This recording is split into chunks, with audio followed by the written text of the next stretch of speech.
Então, a gente pediu para que eles fizessem uma conversa sobre as rimas, porque isso é algo que também pode acontecer entre as famílias.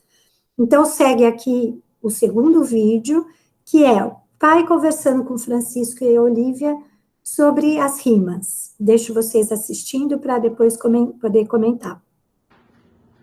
Foi pequeno um dia e fez coisa que não fazia. Ele é todo rimado, né, Chico? É isso? Aí rima dia e fazia. A toga soltou um pum na aula de yoga.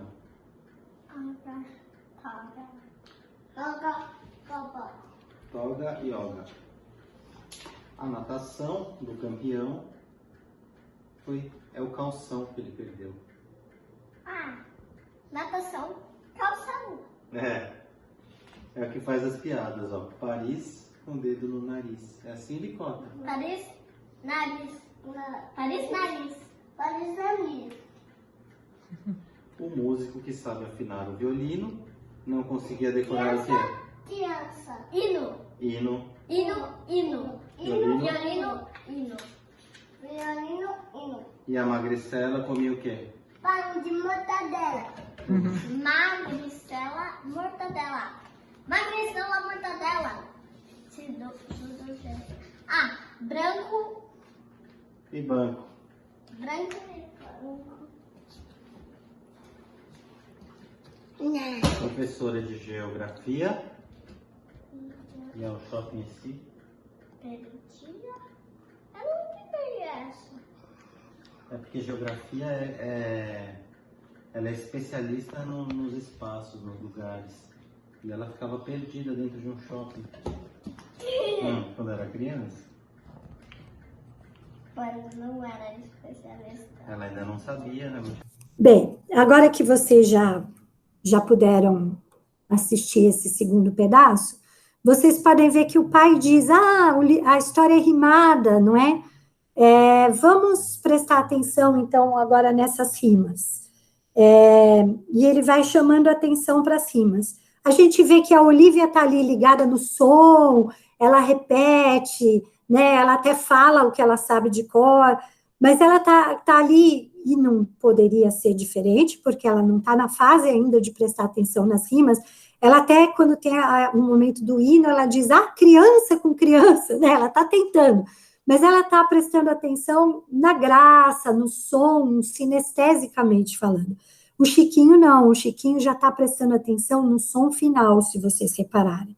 Então, quando o pai vai trazendo a questão das rimas, no começo ele vai repetindo a rima, depois ele repete já mais prestando atenção, né, caindo a ficha, e por fim, e você vê que ele está ali no som e no sentido ao mesmo tempo, né, muito bonito isso, porque ao mesmo tempo que ele repete as rimas, quando chega no pedaço da professora de geografia, ele diz, pai, eu não entendi essa piada.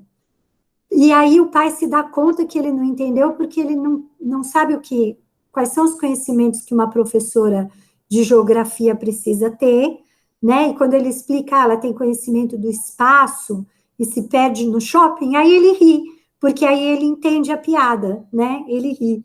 Então, ora ele está no som, ora ele está no sentido. E depois, no final, quando é a rima da meia, né? Ele realmente se dá conta, porque ele diz meia, eia, eia, ele, como fala, ele separa o fonema, né? Ele consegue separar o fonema eia, e aí quando ele se dá conta disso, ele faz até uma dancinha, né? Eia, eia, eia, eia, se apropriou daquilo, né? Então veja como um momento familiar, gostoso, lúdico, proporciona uma coisa que é fundamental para o processo de alfabetização. O pai faz isso intuitivamente, não sei se tem consciência disso, não precisa ter, mas só o fato de brincar com as rimas já proporciona para a criança aquilo que nós vimos o ano passado no curso de consciência fonológica, que é o quanto é importante a criança se desgrudar do objeto em si para prestar atenção nos sons, porque, afinal de contas, a escrita representa o som da fala e não o objeto. Lembre-se que quando a gente pede para uma criança de 4, 5, às vezes 6 anos, escrever livros, ela desenha um livro, porque ela acredita que a escrita vai representar o objeto, e ela vai precisar aprender que não, que a escrita representa os sons da fala. Lembra que a gente dizia que isso é a superação do realismo nominal, e que é importante superar o realismo nominal para se despregar da concretude da palavra e prestar atenção apenas no som? Então, quando a gente brinca com as rimas, a gente está possibilitando a criança a prestar atenção no som e se desgrudar da concretude do objeto, ou seja, superar o realismo nominal, não é? E isto foi feito ali de uma maneira leve, lúdica, divertida e importante, porque quando o Chiquinho dança eia, eia, eia, ele prestou atenção nisso. E agora ele vai começar a prestar atenção nos sons, né, da fala. Essa história de prestar atenção nas rimas, ela é possível para as famílias, porque a nossa cultura popular, ela é repleta de brincadeiras com as rimas, né?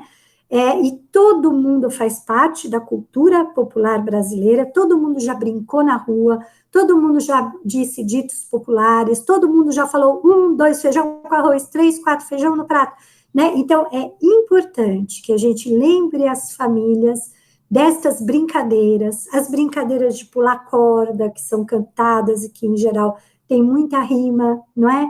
Que a gente, enquanto professor, faça um levantamento dessas brincadeiras, porque elas, com certeza, têm que entrar porta dentro das famílias. E quando a família descobre que ela sabe, porque ela já brincou daquilo, e que ela sabe como brincar com os filhos, e que ela entende que aquilo é importante para o processo de alfabetização dos filhos, eu acredito que isso deve ser um alívio muito grande, porque isso é algo que as famílias sabem fazer, que as avós sempre fizeram, as mães sempre fizeram, sem a consciência de que isso era muito importante, mas agora podem fazer com a consciência, não é? Então, eu acho que isso vai trazer uma sensação de, eu não gosto dessa palavra, mas eu vou usar hoje, de empoderamento para as famílias, porque eu acho que é tudo que elas precisam nesse momento.